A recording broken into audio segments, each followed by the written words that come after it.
Halo, perkenalkan nama saya Yoga. Di sini saya akan membahas mengenai nilai-nilai anti korupsi agar kita semua dapat terhindar dari yang namanya korupsi. Ketika kita membahas tentang korupsi atau memerangi korupsi, tentunya kita akan kalah. Jawabannya gampang, karena belum tentu semua orang tahu apa saja kira-kira hal-hal kecil yang akan menjadi biak-biak atau bibit-bibit korupsi.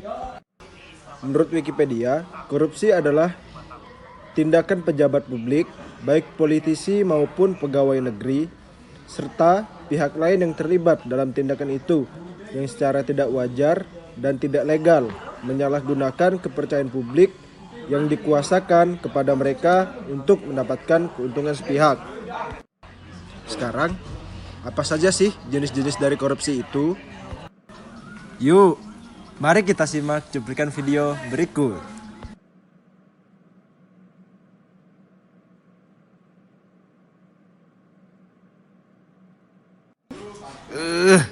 Kan udah aku bilang berapa kali, ini tanahku. Kamu ngapain kesini? Alah, sembarang ngomong aja. Emang kamu punya dasar ngomong begitu? Ya iyalah, aku punya dasar ngomong begitu. Aku punya suratnya kok. Kamu mau bukti? Ayo ke pengadilan sekarang. Oke, siapa takut kalau begitu. Besok kan kita akan ada sidang tanah. Saya nggak mau tahu caranya bagaimana. Saya harus menang. Kalau urusan uang sih gampang. Saya bisa jamin. Gimana ya? Tapi kalau ada uang bisa ada diatur. Aman-aman sih pokoknya. Yes, aman pokoknya. Thank you, Ibu. Yoi sih. Nah, video yang baru disimak itu adalah salah satu gambaran contoh korupsi. Hukuman dari korupsi tersebut bagi penyuap hukumannya adalah 15 tahun penjara atau denda sebesar 750 juta. Selain pihak penyuap, hakim dan pengacara juga mendapat hukuman 20 tahun penjara dan denda maksimal 1 miliar. Salah satu contoh menyuap yang lain adalah ada seorang pengendara di jalanan yang jelas-jelas ketika saat itu lampu sedang dalam keadaan merah, tetapi ia menerobos langsung.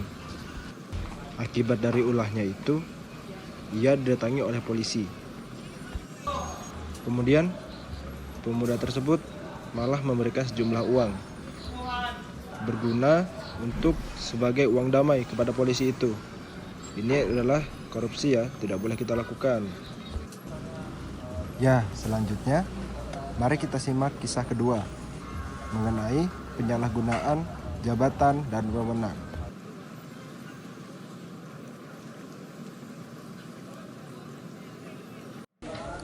Lumayan nih, laporan keuangannya bisa saya ubah dari 10 juta ke 15 juta. Lumayan nih, 5 juta yang masuk kantong. Di kisah tadi itu mengisahkan ada seorang om-om. Ia sebagai pegawai staf khusus bagian keuangan di perusahaannya. Dia sengaja melebihkan pengeluaran yang awalnya 10 juta menjadi 15 juta. 5 jutanya dia pakai untuk kepentingannya sendiri. Apakah itu termasuk pegawai yang bagus? Tentu saja tidak. Itu adalah salah satu penyalahgunaan wewenang, karena dengan hal tersebut dia dapat merugikan perusahaannya. Juga mau tanya dong, belajar korupsi itu penting apa enggak sih? Oh, jelas penting belajar anti korupsi itu, karena korupsi ini sudah sebagai budaya kolonial di Indonesia. Korupsinya sendiri sudah dalam kondisi yang sangat parah, bahkan kadang tidak disadari oleh pelakunya. bahwa itu adalah tindakan terlarang.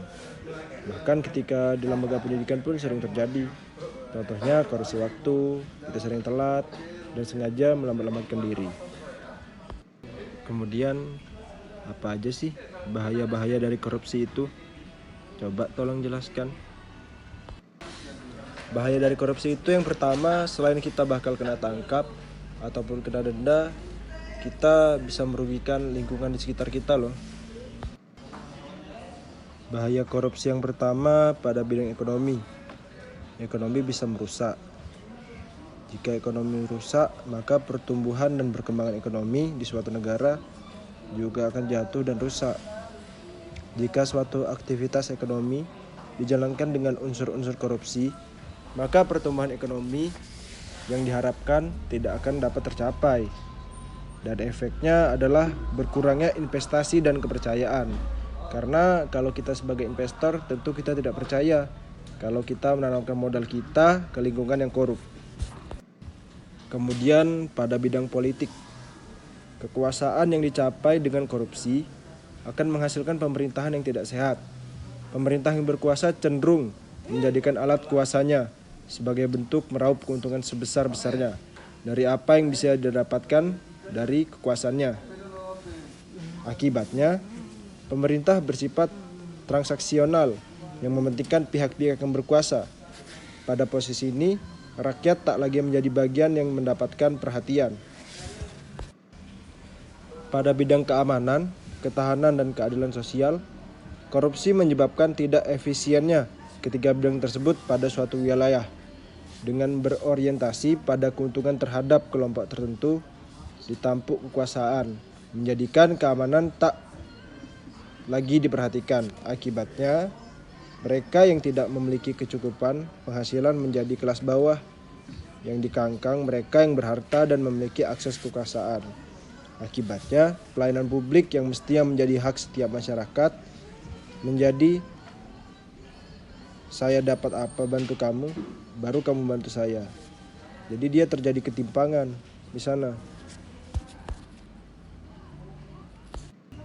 Begitupun pada budaya. Jika budaya telah terinfeksi oleh korupsi, maka korupsi yang merajalela dan menjadi kebiasaan akan menjadikan masyarakat kacau dan tidak ada rasa saling percaya antara satu dengan yang lainnya. Akibatnya, kualitas moral masyarakat menjadi turun. Oh begitu, ya aku udah mulai paham nih. Terus ada nggak sih cara-cara supaya kita terhindar dari korupsi? Ya ada dong.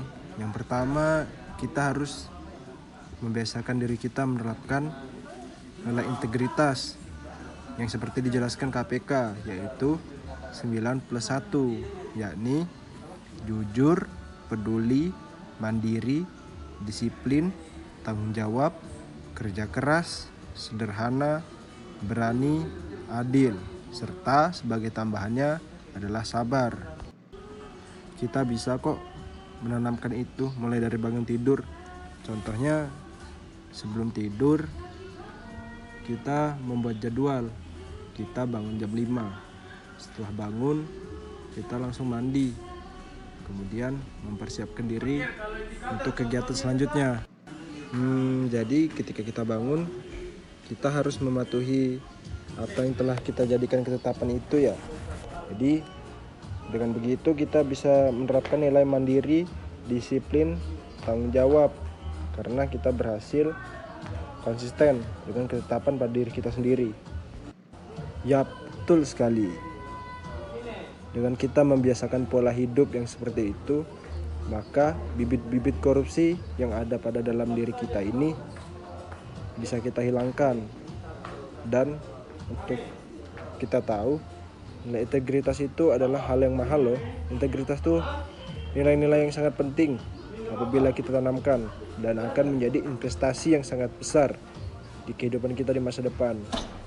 Ketika kita berintegritas, maka orang tidak akan segan untuk membangun relasi dengan kita, dan itu bisa menjadi salah satu faktor kunci kesuksesan bagi hidup kita. Wah, banyak sekali ya manfaat mempelajari nilai-nilai korupsi ini. Sangat penting untuk diri kita. Iya dong, memang banyak manfaatnya kalau kita belajar korupsi. Ayo teman-teman, keluarga, ataupun orang-orang yang nonton video ini, mari kita sama-sama berantas korupsi, dimulai dari diri kita, keluarga kita, dan lingkungan kita. Ketika kita sudah biasa membuang jauh kehidupan pola hidup korupsi kita, maka bangsa kita akan jadi lebih baik. Bukan hanya bangsa, tapi setiap pribadi dari diri kita juga akan lebih baik daripada sebelumnya. Sepertinya sudah banyak yang saya sampaikan pada video kali ini. Karena ini di akhir video, saya harap apa yang saya sampaikan bisa bermanfaat, dan hal-hal yang salah kata pada video ini mohon dimaafkan. Sekian dari saya, semoga kita semua bisa menjadi manusia yang lebih baik dan bermanfaat bagi diri kita, keluarga kita, dan negara kita. Sekian, terima kasih.